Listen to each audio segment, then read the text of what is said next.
Sandaရှိတဲ့ပုဂ္ဂိုလ်မှာမအောင်မြင်နိုင်တဲ့အရာဆိုတာမရှိဘူးတဲ့အလုံးပြည့်စည်နိုင်တယ်ဟုတ်တယ်လေ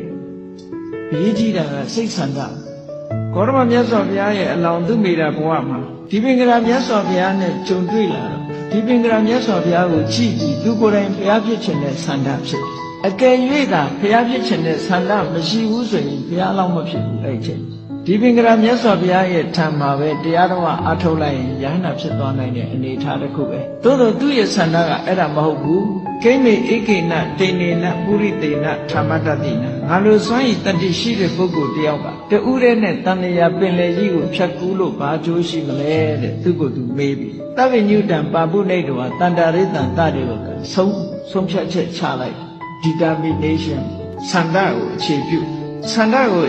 ပြီးတော့သဗ္ဗညုတဉာဏ်ကြီးကိုရအောင်ယူပြီးတော့ဘုရားဘဝနဲ့တတ္တဝါတွေကိုချစ်ချွတ်မယ်ဆိုတဲ့ဆန္ဒအဲ့ဒီဆန္ဒကြောင့်မို့လို့ဘုရားစုပန်တဲ့ကိစ္စအောင်မြင်သွားတာအနုမို့ဆိုမအောင်မြင်နိုင်ဘူး